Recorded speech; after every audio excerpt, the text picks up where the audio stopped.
Le Saint-Esprit est venu nous prêcher que nos péchés sont pardonnés. S'il est bon d'abord, qu'on doit reconnaître que nous sommes pécheurs, nous sommes dans la mort, on ne peut rien dire à Dieu. Dieu ne nous écoute pas parce qu'on est mort. Mais Dieu nous a donné Jésus-Christ pour qu'on reçoive la vie. On ne redonne rien à Dieu. On reçoit la vie de Jésus-Christ. On ne donne pas notre vie à Jésus. C'est Jésus-Christ qui nous donne la vie. Parce que nous, on est morts dans le péché. On va donner quoi? Dieu ne nous écoute pas. Alors, c'est Dieu qui nous donne la vie à travers Jésus-Christ. Si tu reconnais d'abord que tu es pécheur au départ, c'est ce qui veut dire confesser. Si tu reconnais, si tu confesses le Seigneur Jésus, et si tu confesses tes péchés, il est juste et fidèle de te pardonner. Ce n'est pas la même chose. Confesser Jésus, c'est après, d'abord, il faut d'abord confesser que tu reconnais que tu es pécheur. Mais ce n'est pas les fruits. Ça veut dire, oh j'ai menti, j'ai volé. Non, ça ce sont les fruits. Mais qu'est-ce qui a produit, tu as menti, tu as volé, etc. C'est le péché. Ta nature même. Donc tu es souillé, tu es sale, tu es mort, tu ne peux rien donner à Dieu. Ok? Si tu reconnais ça, c'est bon. C'est bon. Là maintenant, Dieu te donne sa parole, l'évangile. Donc, tu reçois maintenant, il est juste et fidèle de te pardonner. Tu reçois son pardon à travers la bonne nouvelle. Jésus a ôté tous tes péchés du monde, donc ta mort gratuitement. Alors, c'est ça le salut. Et ne doute plus. Donc désormais, tu n'es plus fils du diable, tu es maintenant enfant de Dieu pour toujours.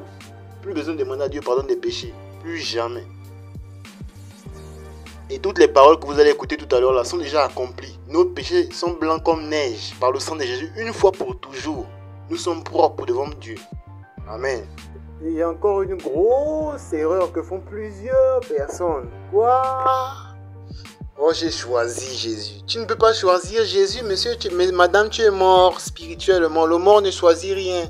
C'est Jésus-Christ qui a dit à ses disciples, n'est-ce pas moi qui vous ai choisi, vous les 12? Y compris toi qui m'écoutes. C'est Jésus-Christ qui t'a choisi. Parce que lui, il est vivant. Il n'a aucun péché. Toi, tu as le péché, tu es mort. Donc, c'est lui qui t'a choisi. Et c'est lui qui te donne la vie. C'est pas toi qui donne la vie à Jésus. Comme beaucoup sont en train de dire, j'ai donné ma vie à Jésus. Mensonge, mensonge. C'est Jésus-Christ qui t'a donné la vie éternelle. Si tu as reçu le salut, qu'il a enlevé tous tes péchés parce que tu étais mort. Amen. Maintenant, écoutez tout ce qui est accompli. Ok, je viens de parler la langue de Dieu. Le monde ne parle pas ça. C'est seulement Dieu qui parle ça. Je viens à peine de révéler la langue de Dieu par l'Esprit de Dieu que vous écoutez. La parole que vous écoutez, c'est l'Esprit de Dieu et c'est la vie de Jésus-Christ. Parce que moi aussi, je l'ai reçu. Je ne l'avais pas avant. Amen. Maintenant, écoutez tout ce que l'Esprit de Dieu déclare et qui est déjà accompli par Jésus-Christ lui seul, le Fils de Dieu, pour nous gratuitement. Amen. Ce n'est pas parce que tu pries beaucoup que tu vas rentrer au paradis. Ce n'est pas parce que tu es passé dans le baptême de l'eau que tu vas rentrer au paradis. Ce n'est pas parce que tu travailles beaucoup dans l'église que tu vas rentrer au paradis. Ce n'est pas parce que tu parles beaucoup de langues, etc. que tu vas rentrer au paradis. Ce n'est pas ce qui signifie que tu es baptisé du Saint-Esprit et de la puissance de Dieu. Comment recevoir le baptême de l'Esprit Saint? C'est en croyant que Jésus-Christ de Nazareth a lavé tes péchés dans le ciel où tout est éternel. Et dans ton cœur, à ce moment, tu continues à dire que tu es pécheur. Et tu penses avoir l'Esprit de Dieu. Tu annules ce que Jésus-Christ a fait. Tu l'insultes à longueur de journée avec des prières pour dire que tu as encore le péché. Ne sais-tu pas que Jésus-Christ est le Fils de Dieu et qu'il est venu pour laver les péchés du monde? Mais comment le monde va encore dire qu'ils ont le péché alors Jésus a échoué pour toi? Mais tu te trompes largement. Et qui te trompe? Dieu ne te trompe pas. Satan te trompe. Pourquoi? Parce que tu crois en tes pensées. Tu crois à la pensée humaine, mais tu ne crois pas encore à la parole de Dieu. Même si tu es prêtre, même si tu es diacre, même si tu es évangéliste, même si tu es pasteur, même si tu es chantre, tu ne crois pas encore à la parole de Dieu tant que dans ton cœur, tu crois encore au péché. Dieu considère cette pensée, cette croyance en toi. Et c'est ce qui conduit à la mort. C'est ce qui conduit à l'enfer. Alors tu n'as pas à croire que tu es coupable, que tu es condamné, car ceux qui sont en Christ, ils ne sont pas condamnés. Et il n'y a aucune condamnation pour ceux qui sont en Christ. Toutes les fois que tu ajoutes mais, Le mail ne vient pas de Dieu. Le mail vient de Satan.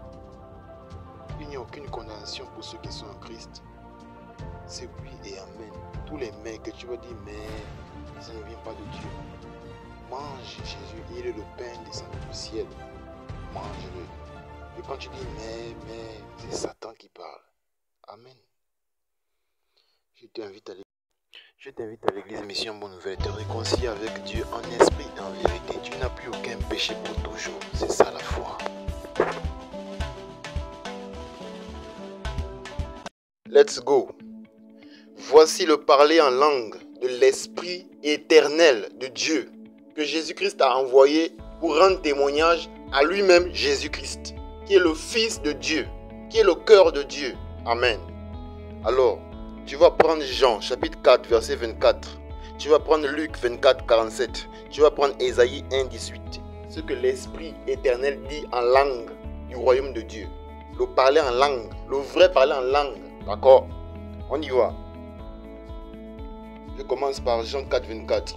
Qu'est-ce que l'Esprit éternel dit en langue de Dieu? Le parler en langue de Dieu. Dieu est esprit et il faut que ceux qui l'adorent, l'adorent en esprit et en vérité. Le parler en langue interprétée de l'Esprit de Dieu dans Luc 24, 47. Et que la repentance et le pardon des péchés seraient prêchés en son nom à toutes les nations, à commencer par Jérusalem. Le parler en langue de l'Esprit de Dieu interprété. Ésaïe 1,18.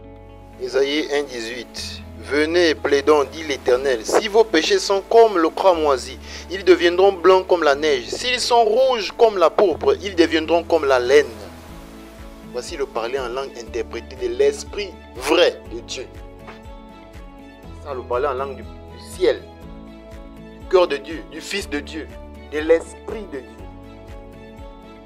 Dieu t'a dit que tu es pécheur là quand? Où? Et le sang de Jésus est venu faire quoi? Venez à l'église Mission Bonne Nouvelle. On va vous expliquer ça clairement. Perdre avec des faux enseignements ici. Le Fils de Dieu est venu afin de détruire les œuvres du diable. Satan n'a aucun pouvoir.